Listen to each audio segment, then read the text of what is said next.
Oh no. Missing. Greg? Missing. I thought this was a duet. Missing. Oh, so you're just gonna sing all the parts? Those are not the right sounds. Missing. Can you hear me? Missing.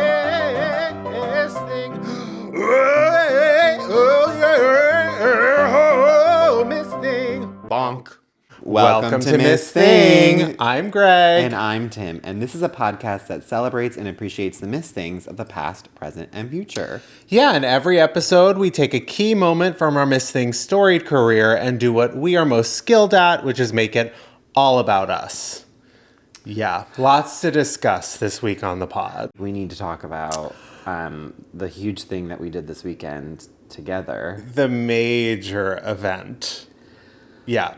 We were lucky enough to get an advanced screening through the WGA of seeing... No, through our friend Cynthia. We are just going to say right. our friend Cynthia invited us to an early screening of the feature film Wicked, which will, of course, be out by the time this episode comes out. But... with Cynthia, our friend, and the entire cast. They spoke afterwards. Cynthia couldn't stop waving to us. mean, Cynthia did one. Hi, Cynthia. You were incredible. Incredible, remarkable. Just every single frame of the film, you are next level. Wow. No words. She is the perfect casting. And talk about, such a hard role, shoes to fill. An iconic role. And she does it so effortlessly. There's no one else who could do it. That voice is the best voice. And it blows you back. It blows you back in your seat. You cannot believe what you are experiencing. The force, the gentleness. The ease with which she does it. Well, what's also so remarkable, and I mean, we'll get into Ariana next, but what's so remarkable about what Cynthia has done with that role is that she's taken such an unshakably iconic role. Mm-hmm. You hear it so clearly in your ears. You hear the cast recording, and she has taken it and made something completely her own. As if it was always hers.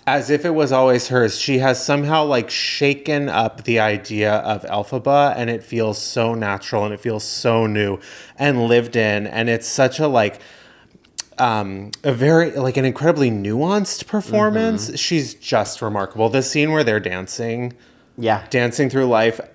I mean, the movie lifts off with Wizard and I. Yeah. It starts strong. I mean, lifts the off with ballroom Wizard. Scene there will be no dry eye in any theater. It is so well, and that's what the way that they both are holding back tears as opposed to fully crying in so many scenes. That is acting right there. And I mean, beyond. And the fact they're singing live and Cynthia is being thrown around on with wires on a broom singing Defying Gravity with the corset on. And so she can't even sing with her normal, the normal way someone would sing because she's being flipped upside down. So she has to sing in her upper register, and she sounds better than anyone could ever sound in their life with 3 different things imposing on her body. No, the technique is out of control. And I mean, welcome to what we've always known about this woman. She is a megastar. She's the real deal. She's a once-in-a-generation talent. And also, she wasn't on wires. This was practical effects. She learned how to fly for the film.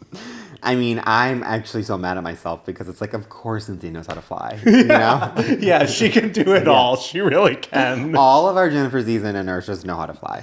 That's actually something that we've always known. Yeah. And we just thank you guys to hop off of your brooms or put down your wings for a second just to listen to us. Or if you're currently flying while listening to us, we appreciate it. Just make sure, just be careful when you fly and listen. I mean, because we make you laugh so hard. You got to watch out for space debris. Yeah. Also, a big thing is literally Cynthia put your story up on her story. She reposted me, and that's not the first time. It's not the first time. The girl she gets is our me. best friend. Yeah, she is our best friend. She gets us. Yeah. We go way back. Truly, We are day one Cynthia girlies. Like, the fact that she's in the middle of a worldwide press tour. She was, like, on her way to Mexico, to the Mexican premiere. The Mexico City premiere, and yes, literally the next night. And literally, in her off time, was like, let me repost Greg. I mean, the girls who get it, get it. Yeah. That said, should we talk about Ariana? Yes. I mean, doing Ariana is also remarkable in this film. Ariana does... I think she deserves, like, best supporting actress. One is going to be, Cynthia's being promoted as best actress, and Ari is best supporting, and she is Lucille Ball. Like, hilarious. So hysterical. Anytime that there would be any moment where it could potentially dip, she makes you laugh. So what she's doing, she's made the role her own, but she's also doing such a clear tribute to Kristen Chenoweth, which works wonders. I was blown away. I've always known she's really talented, but it's truly like such a showcase of everything she's good at. This movie is just an incredible experience. I was sitting there going, I cannot wait to watch it again. Yeah. I could have watched it immediately after. It's 2 hours and 40 minutes. It felt like 45 minutes. It is like, I had full body chills the entire time. The inner 12-year-old gay boy who saw it like for the first time in Chicago, I was like, this is everything. And that actually leads me into something that happened there leads me into my dad mom sauce. So I think maybe we should talk about it. Your Dod Mom sauce, aka doll of the day, mother of the moment, sister of the second. Yes, Greg. Our famous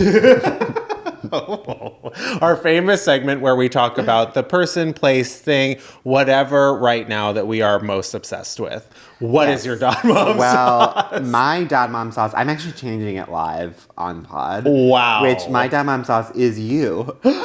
Because when I was walking up with Anthony to this screening, you were there with that, and we were like, I had actually already, when I was going to park, I had already spotted you two in line, and you guys had texted me saying, like, please be a doll and bring an umbrella because it's super sunny and it's really hot and we want to have some shade. And then I'm walking up and I'm like, where did they go?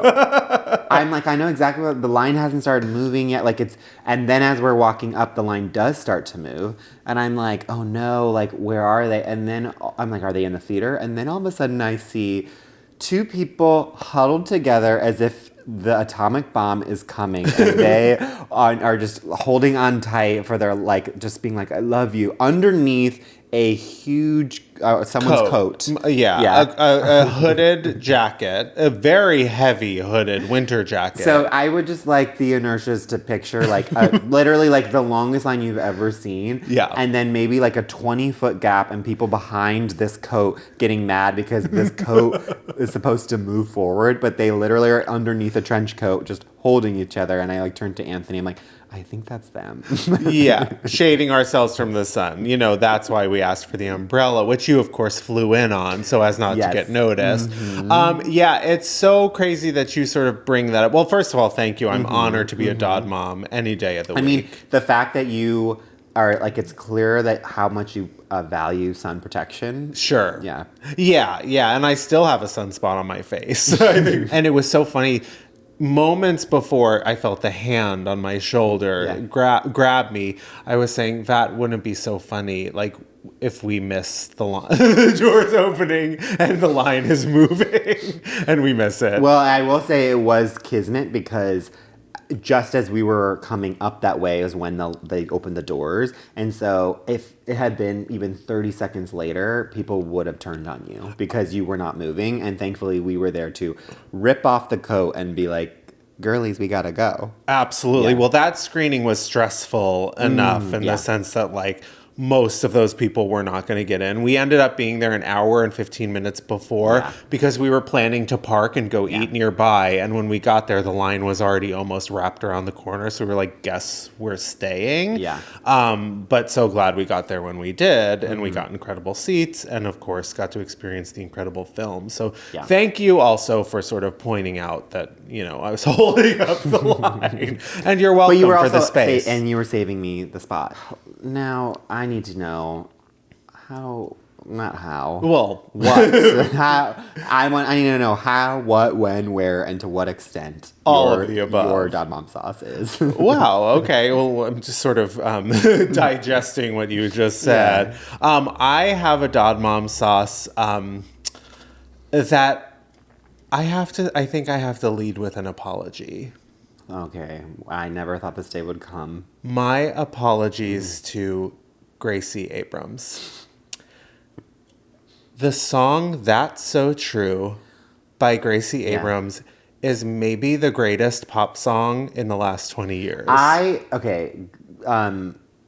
I don't want to actually yuck your yum. So have your thing, but I have lots of thoughts on this. Interesting, because it has come to me in the past few days. Mm-hmm. I think I listened to it once and I was like, wow, that's really good. And then all of a sudden I couldn't quit it. Mm-hmm. It's a weapons grade narcotic. I don't know what she's put in this song. I think it makes me feel like a 13-year-old girl in a pink bedroom, like lying stomach down on a bed, feet swinging behind me on the landline, clogging up the landline, swirling the cord around my finger, talking to all my besties.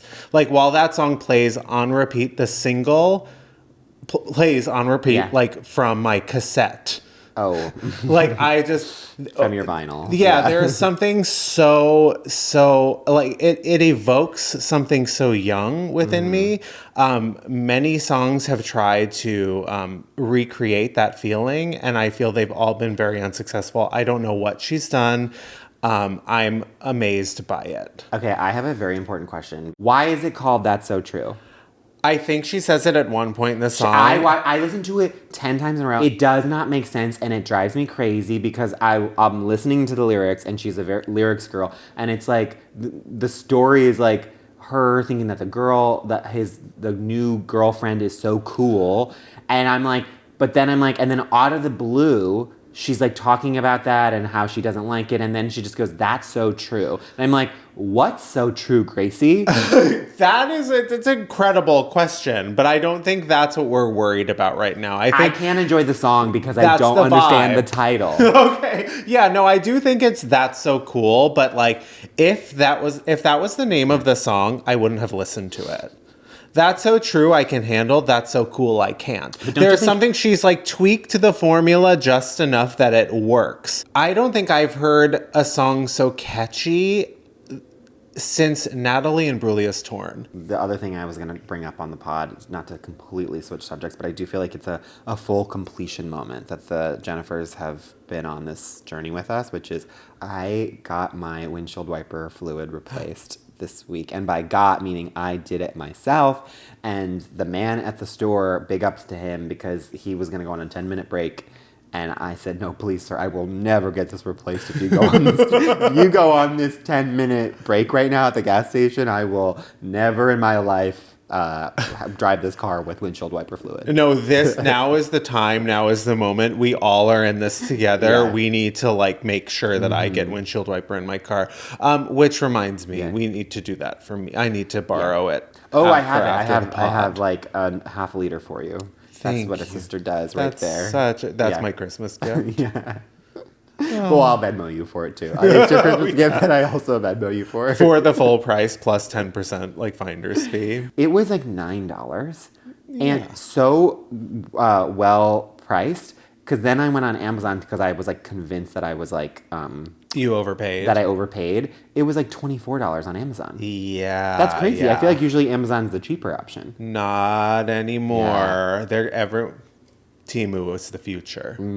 Yeah. You heard it here first. You really are like the spokesperson for Temu. Well, listen, I am. I've never been able to actually order anything on there because, they sort of keep giving me the spin wheels and they tell me that I get X amount free, and I'm just constantly sort of like giving them all my data in order to just get like a $2 purse. I bought something off of Temu and then I had a rash.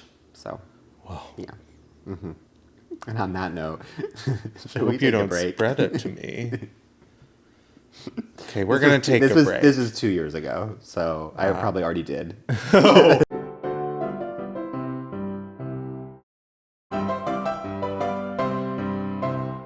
We're back. And it's time for our Miss Thing of the week. This Miss Thing of the week, she is currently in one of the biggest shows on television. And also currently in one of the biggest Oscar contenders this year. Definitely. Another musical. I've had the pleasure of seeing it. Right. Yeah, it's a really indescribable film. Well, let's just get into this. Our Miss Thing this week is Selena Gomez. I think that Selena Gomez is this generation's Britney Spears. Hear me out. I actually probably agree with you, but I'm willing to hear you out regardless. Many gays have gotten very heated over this when I say it. Because it's like, one, Britney Spears and Christina always came up together. You know, it was always like two Disney kids coming at the same time pitting against each other. One with more of a voice, one with more of a... star power, and it girl thing, where it's like you just have this allure. And I'm like, that is Demi Lovato and Selena. And Selena, for better or for worse, Britney and Selena both dated Justins. They both were in the It Justin pop boy, and then Selena and Britney. And it's like... I know the answer to this, but tell me which Justin. Bieber. Right. Okay. Yeah, no, I knew that. I knew that. Kind of he even usurped the original. No, I know. And I just wanted you to tell the listeners. Just remind the listeners. Yeah. This is the thing. What I love about Selena Gomez is she knows her strengths. And in the same way that I think Britney knows her strengths, which is I think what they both have is excellent pop taste. Yes. They know the producers to work with. They know how to use their voice to the best of their ability in a studio session. Yes. They are not going to try to hit a long high note and really razzle dazzle you. They're like, no, I'm gonna give you the sickest, slickest beat that will get in your head for years to come. Yeah, and sort of effortless vocals in so many ways. There are and that's the same way that Britney, she is the pop taste that she has. I also feel, and people are sleeping on it, Selena Gomez's 2020 album Rare is filled with pop bops in a way that is she knows who to work with, what songs to choose, and all of her songs get billions of views, and I don't think people recognize that. No, a pop bop, royalty. Bottom to top. All of her albums, I swear. I mean, I think I had another Gracie Abrams in this way. I had sort of written her off as a Disney person. I mean, Wizards of Waverly Place is where she started. Just to get into a little bit of credit. Please. Wizards of Waverly Place. And then what I love, my favorite type of Selena Gomez, Breaking Bad Selena Gomez. Spring Breakers, now Emilia Perez. Yeah. One of the most interesting movies. Yeah. I'm so curious about when that drops on Netflix and what people are going to think about it. I think it drops it will have been out for a while. Yeah, maybe it'll be out. Yeah, the three of them shared Best Actress at Cannes this year, deservingly so. It's such a bold, weird film, and I love Selena when she breaks bad like that. Only Murders in the Building, huge hit. I mean, but the albums. Some of the greatest songs. I love Stars Dance. I Can't Keep Your Hands to Myself. I mean, I could, but why would I want to? Did you like the way? There's I can't remember Bad Liar, that song. Oh my gosh. The way that Wolves. she groans in it. Remember Wolves?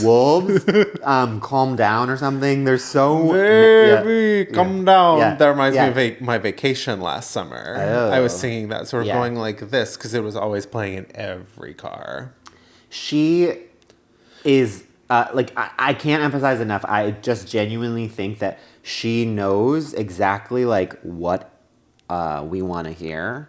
She knows how to create a vibe. She's really she's not gonna make you feel uncomfortable with how hard she's trying. She's just gonna sort of do it, and you're gonna like it or you're not gonna like it, and it's sort of up to you. And I think that's what really connects her with people now too. She's very open about the fact that sometimes she really doesn't love to be a pop star. She doesn't love that's the other reason why she is a Miss Thing, is because she is very open about all of the like depression that she suffers from and all the things that she's been through, that like she's super vulnerable off of Rare, one of the best songs. It's so good. She's I just think she's very real and doesn't like, I don't know, put on any airs, which is a very Britney thing, where I felt like Christina was the polished one and Britney like couldn't help but be herself. There's some, and same where I'm like, I don't think people realize this, but like still to this day, I'm pretty sure, other than maybe Ariana Grande,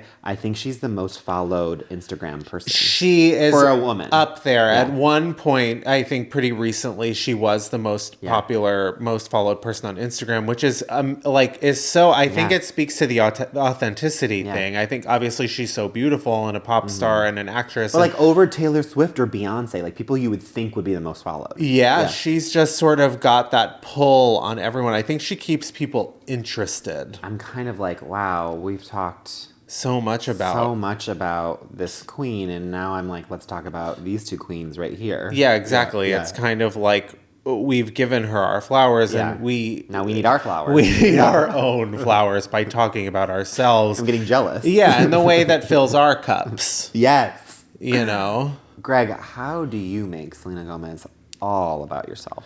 It's so funny. I've been such a big Selena fan for so long. And it's crazy when the name came up as someone that we were going to do. You assumed that I was not a huge fan of hers. I did. Because I can have my issues with stars. I think more so I feel that Selena kind of could be perceived in your eyes as a Halsey. And I don't feel that. I don't feel that, but I thought that was kind of what you were, because we've never actually, and that's why we usually talk about all the pop girlies, and you haven't really brought Selena up. So when you said that to me, I was like, wait, if you love her as much as I love her, let's do an episode. No, I love an unabashedly cool girl, and I think Selena is an unabashedly cool girl. Yeah. And I think that when the vibe is right, like I really latch on to that. But so I'm thinking of all of the things that I love her in. I'm a huge Spring Breakers fan. I was really blown away by Emilia Perez and like what she does in it. I can't wait to see it. Some of her roles are, better than others. And I felt like she was really dialed into it. And I'm a huge musical fan. As you mentioned, we went to go see Wicked this weekend. Incredible, eye-opening experience for both myself, but also my husband, Vat, who has seen the musical. It was his first musical he had ever seen on Broadway, but he is not a big, musical theater fan. Like, I've never heard him listening to, an original cast album. Yeah. Wicked. I mean, we're talking witchcraft. We're talking Wizards of Waverly Place. So that the other night, I walked downstairs. He's listening to the original Broadway cast of Wicked. And it is like everything I've ever dreamed of, to have my husband be interested in this. So he's been so inspired by the film. I, of course, have been so inspired by the film. I am scream singing all of the songs around the house 24/7, singing all the hits, Defying Gravity, No Good Deed. I'm Popular. even singing Popular. What is this feeling? Yeah, I'm even singing No One Mourns the Wicked. I mean, I'm singing the Dr. Dilliman song when he's talking. Sentimental Man. Something strange is happening in us. Something bad. Oh, yeah, bad. Yeah, okay. Well, don't correct me on our pod. No, I actually thought that was just like the next one. Oh, yeah. But my favorite song in that entire show is The Wizard and I. I mean... Oh, it is? The greatest I Want song. Yeah, and it comes right at the beginning. It's when the moment lifts off. I will be singing The Wizard and I any day for years. One time I did an entire performance of it for my friend Matt, friend of the pod, Matt. All of his friends were visiting from Scotland. I was drunk and I did the entire song of Wizard and I without unprompted and no one asked, and sort of everyone stopped in their tracks and sort of listened like when you listen to me sing. I'm sure they were stopped in their tracks. So I have been going around the house singing The Wizard and I. Sometimes I start at the beginning with the, oh, Miss Elphaba, many years I have waited. And I start with Madame Morrible, but sometimes I cut right to the chase and I did, it's all to do with me, and go right to the end. So I'm singing it in front of him the other day, and he's knowing the song. So he's sort of listening to me sing, and it's getting to the end, the big finish. And so it will be for the rest of my life, and I want nothing else till I die, held in such high esteem. I'm singing the whole thing. When people see me, they will scream for half of Oz's favorite team, the Wizard. And Vat joins in. He goes, at last.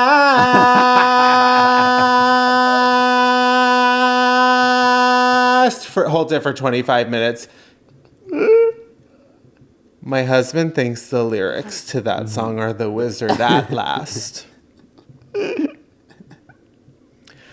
And I honor him, you know? Yeah. I'm just so amazed that 20 plus years in, people can still reimagine Wicked, you know, something new. The thing is, though, like, I kind of, like, that is iconic in a whole other way, where I'm kind of like, I get it, I see it. It's like she also probably wants to be the Wizard at last, you know what I mean? Of course. Yeah. And he's now defending it. He's like, it makes sense. It makes sense. She's seeing the Wizard at last. And then I sort of go through the lyrics. It said, when people see me, they will scream for half of Oz's favorite team, the Wizard and I. But I do understand the Wizard at last. I will say for that last line, you know what I mean? Like, it's a twist. It's saying, like, she wants it to be, but then really actually what she wants to be is the Wizard. That's the I want. I don't want to be with him. I want to be him. You know? So I'm kind of out here defending that, you know? Where exactly. I'm like, and it's a great last two words. You know what Anthony and I did? I was telling him on the drive home about how when I was at Emerson, like, I end up at so many college parties filled with gay men where they would get drunk and they would just... I've never heard of gay men getting drunk. Yeah. And or going to college. And you would think if you're at a gay party with and getting drunk, it's going to be so fun and you don't know what's going to happen. You're young. And it's like, where could this night take me? Always to you two. Yes. Different versions of Defying Gravity. And so he's like, go on. And then literally I remember complaining to friends, I was like, if I end up at one more gay college party where it's just every gay debating who did the better vocal riff for Defying Gravity, I was like, I can't. I'm like, there needs to be a different ending to these parties. And then Anthony was laughing so hard, so then I he didn't know that, and so then I pulled up an 8-minute version of just all the different vocal riffs. The Defying Gravities, or they have them for every song. Yeah. The months of my life that have been spent on YouTube comparing the alphabas and hearing the ends of these songs. I mean, since college, months of my life where I have to nod while a gay tells me how good Shoshana Bean is. Yeah, why D. Raschioli cannot be beat. Yeah, everyone has someone who they think is the best one, She's not and my it's favorite. Never the same. But if I disagree with him in that moment, I fear for my life. Of course. Well, but now we have Cynthia sort of wiping the slate completely clean. Yeah. So anyways, how do you make Selena Gomez all about you? Well, I can make her about me in so many different ways, but the one I am going to focus on is the pop masterpiece. In my opinion, the best song Selena has ever released is Good For You. Oh, right. Just wanna be good for ya, good for ya. This one, we can keep going. We're saying and I'm just continuing on. The Wizard at last. One of the sexiest songs of all time. Totally. Very on your playlist. Very. It is very my playlist. Yes, exactly, and it should be on everyone's playlist. Of course. You know the playlist we're talking about, and so that song, is I just want to be good for you. I just want to make a good impression. Totally. And that makes me think of want to wear that dress you like skin tight. Yeah. Want to do my hair up real nice. Keep going. I don't remember the rest. It's sort of, you don't, when I'm finished, that means I'm done remembering the lyrics. Also, hottest video, her in a white t-shirt. Haven't seen it. Oh, we're going to pull it up right now. Okay. No, so That makes me think of, though, when I was in college interning at ABC Studios, and not to brag. Brag, sort of been Hollywood from the get. Yeah. Yeah, since you were a teen. Yeah, since I was literal baby. Yeah. And the ABC Studios couldn't keep their hands to themselves. I mean, they could, but why would they want to? And so I was interning there, and like one of the first things that they told us was like, there was a couple of interns, and they were like, if at the end of the semester, like there's going to be a friendly competition where whoever does the most coverage by May, then it's like we will let you go to your favorite TV show to a table read.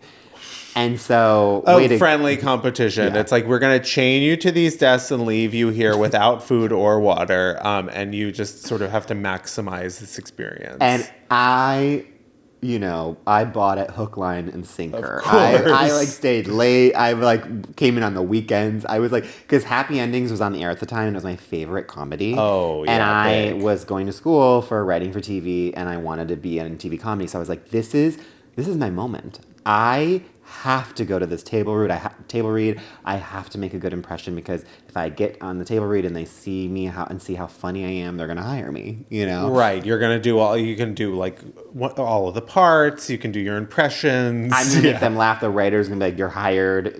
Sure. And so I was like, so that semester I worked so hard. I wouldn't you know it, got I won the thing. So then they were like, "Great. Cool, like I'm not kidding you. I did like a 500-page document of coverage. That's how seriously I took it." Seems like no one is reading that. Oh, no one was reading it, but it was more so just like, I want you to see that mine's the longest. Yeah. So that it sort of completely defeats the point. But, No, I honestly did remember the show, what's it? Once Upon a Time? Uh-huh.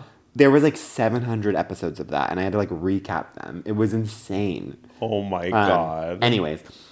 So they finally, on one of my last days, they're like, next week is your last week. So if you we've already done some coordinating, and you're gonna get to go to the table read for this episode, but it's actually on a Wednesday, and you don't intern on a Wednesday. It's like, is it cool if you go on Wednesday? And I was like, I guess. Yeah, I guess. But the little thing was, I was a little bit of a liar, and I had actually it was like Monday, Wednesday, Friday, I was at ABC Studios, and because I'm so fucking good, I was also an intern at NBC on Tuesdays, Thursdays, and I went to school at night because I'm a hard worker. And so I wouldn't say that. But I was lying to NBC because you weren't allowed to have like two interns at the same time, because only one can be for school credit. So I was like literally doing NBC for free. And you're not like scared to death? I know, I'm like scared even now, no, like even now, like 1 year later out of college. We will bleep. Yeah. It's like 20 minutes of just bleep on the pod. No context clues, nothing. I actually am so scared. Please, NBC and ABC, don't come for me. You should be, but also they'll all be consolidated by the time this comes out. Yeah. But so then I was like freaking out. I was like, okay, well, NBC, since it's only 2 days a week, they like had stressed like you're not allowed to take any time off for these. Like you have to like be there for those full time. And I was like, well, so I lied to NBC being like, I have a doctor's appointment. And they were like, okay, fine, you can take this doctor's appointment, but you have to be back in like an hour. And so I was so stressed because I was like, okay, I have to, in the Happy Endings table read, there was an episode about like softball, and so it was at like a park in like Deep Valley. So of course not close at all to where my internship was. So I like finally, like the time comes where I like am going to my LOL doctor's appointment. I'm like so excited. I run to my car because I want to get there and back without like getting in trouble. Of course, for the no credit. Yeah. For no credit, sure. No pay too. No, and you're paying now. Actually, truly, yeah. Of course. And so I get into my car. I have a cup of water.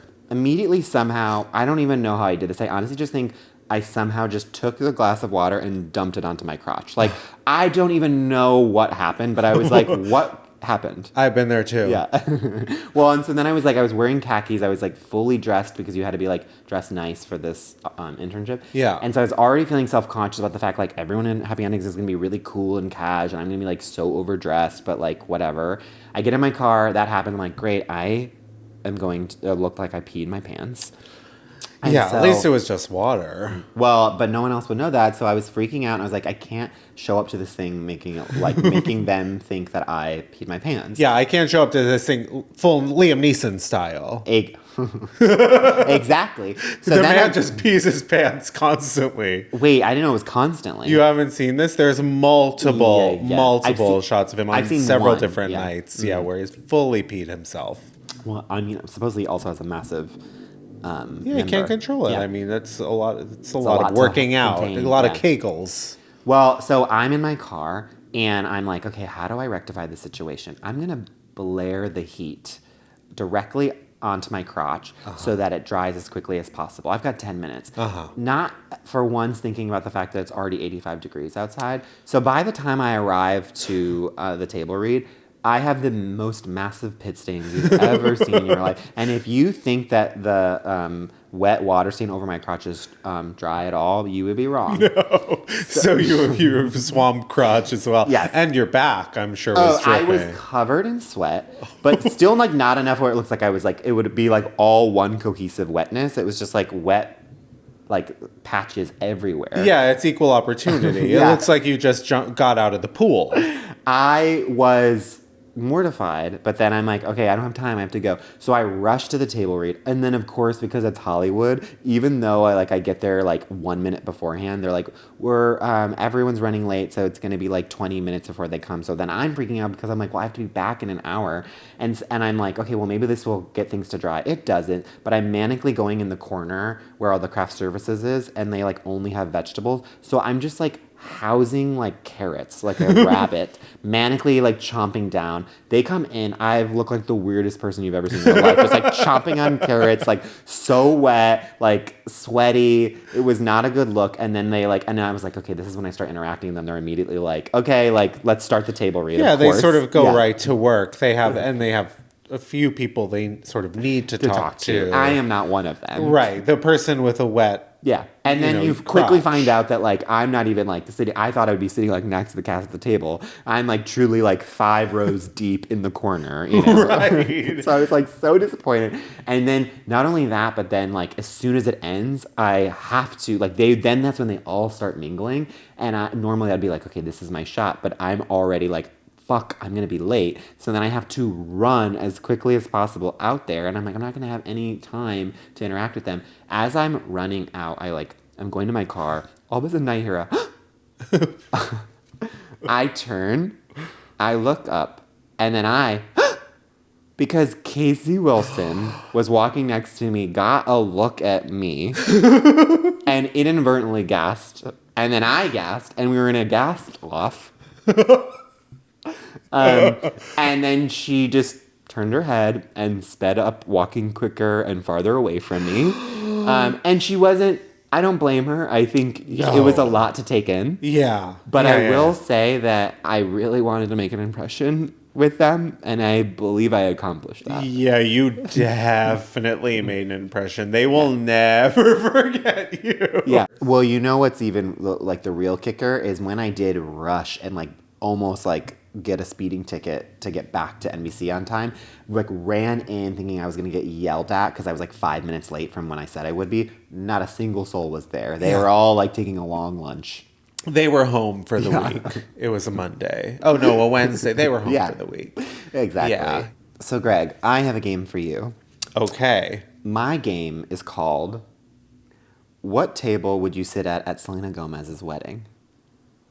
Interesting. Yeah. So, I'm going to give you 2 table options, and you have to pick between these 2 tables. Okay. And a wedding to... Her, Benny Blanco, her boyfriend, that there's a lot of rumors. Rumors? Rumors. There's a lot of rumors out there that they're about to get married. Whoa. Yeah. Yeah, and he did sort of end up on People's Sexiest Men Alive. Mm-hmm. And I think that's a lot to do with dating Selena. Selena Gomez, yeah. Okay. Are you ready? Gives me hope. Should I tell that? Anything could happen. So, first table. Steve Martin, Martin Short, Meryl Streep. Okay, I'd like to be at that table. Second table. Britney Spears, Madonna, Drew Barrymore. Famously Selena went to Britney's wedding, and those were the guests. Oh, right, with that iconic photo. I feel like I would... Well, I'm happy at both tables. I feel like I'd be put with the weird old people. So I'm probably at table one. You have to pick. You have to pick. Pick? You're picking. I pick. You know what? I think, honestly, I'd have more fun talking to Meryl and Steve Martin. And I think I'm more, Yeah. I think that's my tribe. As much as I love my girls at table two. Yeah. I do a shot with table two. I do think that you would fit in more with like whatever Madonna's like kind of going off about. Yeah. It feels very like when I'm on the pod listening to you, I'm going, there he goes again, you know? Yeah. No, I get that. I think, I'm table one. Okay. Next table, Taylor Swift, Jennifer Aniston. Francia Reza, her friend that she got a kidney transplant from. Funny enough, I kind of know all about her. Yeah, but it's like such a Selena Gomez lore. You know? 1 week ago, I would not have known who that is, and randomly she was in my orbit last week. Well, so this is like a table of her besties. Yeah, I'm kind of doing themes. Okay, or Carla Sofia Garcon, Zoe Saldana, and Edgar Ramirez. That is, of course, the cast of Emilia Perez. I choose that table. I choose the Emilia Perez. Yeah. Okay. Next table. Timothée Chalamet. Elle Fanning. Oh. And Cherry Jones. The cast of A Rainy Day in New York, the Woody Allen film, which we will glide right by. Okay. I thought you were going to say that new Bob Dylan one. Oh. Also that as well. I don't know if Cherry Jones is about Cherry Jones. But she would be the one I'm the most excited to sit next to. Of course. Or the president on 24 once. And also great part in Succession. Okay, then the cast of Hotel Transylvania. Okay, who's in that one? Okay, I know you already know, but let me remind you. Adam Sandler, Andy Samberg, Catherine Hahn. Adam, Andy, Catherine, that one. I mean, it's hard to go wrong. Yeah. As much as I admire the talent at the other table, I don't want to risk catching anything from Timothée. Yeah. Ashley Benson, Vanessa Hudgens, Harmony Korine, the cast of Spring Breakers, and the director. Yeah, of course. Okay. Or Benny Blanco's friends, Lil Dicky, Eric Andre, and Camila Cabello.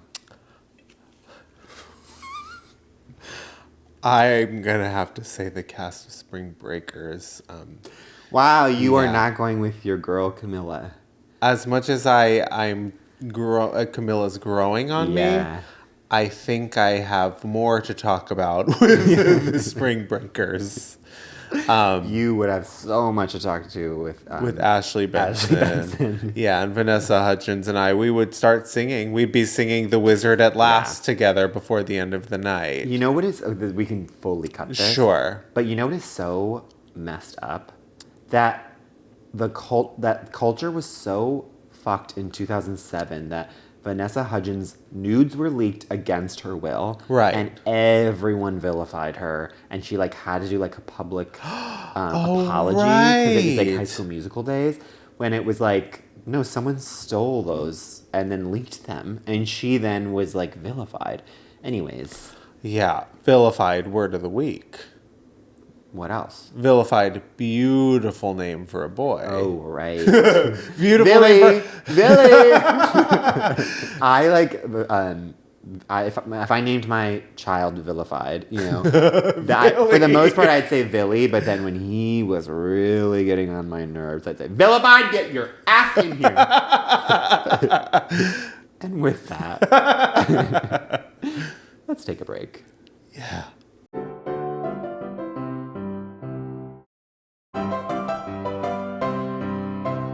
Welcome back. It's time for Diva Down. This one is hard. Diva Down, of course, is our segment where we give unsolicited advice to a person, place, or thing in the culture right now that really, really needs our help, whether they want it or not. And this person needs our help. This is kind of a classic, it's in the name. A diva is down. Sure. And this is, I'm feeling whiplash, Yes. like a serious boomerang here. Our diva down this week is, of course, Nicole Scherzinger, who, in the midst of her career finally taking off, the incredible reviews, front runner for a Tony, ahead of Audra McDonald in Gypsy For Sunset Boulevard. Yeah. She has come out as a Trump supporter, or people are believing she came out as a Trump supporter because of liking a MAGA-esque hat that said "Make Jesus First Again," and which we always do here on the pod. That is what we do first and foremost on the pod, which does not necessarily make us Trump supporters. But it just seems like such a shocking thing for a person who has waited her whole life to be famous. Yeah. And for the listeners who don't know, she is the lead singer of the Pussycat Dolls. Right. And never really got her flowers. And then finally, she got this role where she took London by storm, the West End, and then even won the Olivier, which is the equivalent of the Tony in England. Right. And was supposed to come to Broadway. She just started and sweep again. And then she does something like this. I mean, it just goes to show you her taste level has never quite been there. The gays were rooting for you. We were all rooting for you, Nicole. I mean, look, I'm just going to dive right in. There's always been something a little sinister about Nicole Scherzinger. I'm just going to say it. A little hard to like. And I think that's the talent is there, but it's the try hardness that we were sort of talking about before, notched up to the millionth degree. And I think, I just have to say, you have to be suspicious when Andrew Lloyd Webber loves you. And this is sort of like what I want to bring forward. Andrew Lloyd Webber was saying Nicole is the best that anyone has ever been in any of his musicals. Sunset Boulevard, for those of you who don't know, Sunset Boulevard was originally played by Patti Lupone. And this show was the falling out between Patti and Andrew Lloyd Webber. She hates his Muppet ass. Like, she hates this guy. She sued him, and with the money she made from that lawsuit, she bought a pool. Andrew Lloyd Webber fired her unceremoniously from the show. She found out in the tabloids and threw a fit, and then sued him. And he had the nerve. He's been loving Nicole Scherzinger for years, and he's finally brought her to Broadway. She's having her big moment, and now she's having another big moment in not such a great way. And I have two pieces of advice. Wait, but then did we clarify? So just for the people who don't know, she posted on Instagram, Russell Brand posted a photo of him wearing the hat. Did we say that already? Well, Russell Brand, she commented on Russell Brand's photo with the Make Jesus First Again hat in the style of MAGA, which is like, why are you commenting on Russell Brand's photo? Suddenly, girl, you're A-list all of a sudden. You don't need to be chasing that Russell Brand crowd. And also, what did she comment? She said, I think you already said it. Where can I get this hat? So icky. And it's just like, girl, keep your head down. My advice to Nicole is, you've worked so hard on your voice. You've worked so hard on your dancing, all your technique. You need to work on your timing now. Wait until your big moment is over to do anything that would reveal to the creative community that you are even potentially a Trump supporter. And my advice to us, all of us, is to always listen to Patti Lupone. The woman is never wrong. That's great advice. And if she was wrong, she would admit it. She knows when things are off. Just always listen to Patti Lupone. I couldn't agree more with you. I don't understand why she did that. The other thing that she has since done is she then released an apology statement And in that, she still is murky about who she voted for. Right. In a way that draws more attention to it, where I was just like, just tell us you voted for Kamala, please. You know? Say that. Yeah, just say it. But my advice, because I actually, I don't have many positive things to say about this situation. About the situation. But the one thing I actually can say is she is dating maybe one of the hottest men alive. A former British rugby player who, if anyone wants to Google, your jaw will be on the floor. He is so hot. And so my advice is break up with him. Yeah. And let everyone else, maybe some people on this pod, have a go around with him. It's the least you could do, Yeah. He is now newly one of my hall passes. Interesting. And Anthony's going to find out about this now on the pod. And it's kind of like, but I think he would understand if he saw the photos. I think that would understand. I think anyone would. And so that's the one thing I think you can do to make it up to the gay community. Totally. Is break up with your boyfriend and let us all just have a moment with him. Yeah, and you can have Russell Brand. Yes, and you can have Russell Brand. Yeah, you've made your bed with Russell Brand. Now, baby girl, you go lie in it. Yeah. And leave your rugby boyfriend to the rest of us, whom I have not seen and will probably forget to Google. Well, the true inertias who are flying in the air right now. Yeah. I think, and with that, I think it's time. It's been another incredible, impactful, emotional, explosive week. Go see Wicked if you haven't seen it. Yes, go support our best friend, Cynthia. And also support us. And you can support us by following us where? On Instagram and TikTok at Miss Thing the Pod. Tell your friends. Send them our videos. Send them our clips. Please. Show us for the love of God, Show us the love that Nicole Scherzinger shows. We're reeling Jesus. from that. She turned on us, and we now need to fill our hearts with something else, and that is hearts from you guys. Yeah. Absolutely. Spread the word. We love you so much. Bye, Cynthia, of course. Yes. We'll see you at the Oscars, baby. Yes. Bye. Bye. Miss Thing Podcast is created, executive produced, and hosted by Greg Trimmer and Tim Zintek. It's produced and edited by Benji Simons, with cover art and additional creative support by Claude Zines. Follow us on TikTok and Instagram at Miss Thing the Pod. New episodes drop every Tuesday. Watch on YouTube or listen on Spotify, Apple Podcasts, or wherever you get your podcasts. Please subscribe, rate, and review, but only raves. Strictly 5 stars and above. Follow Greg at Greg Trimmer and Tim at Tim_Zintek on all social media. BONK.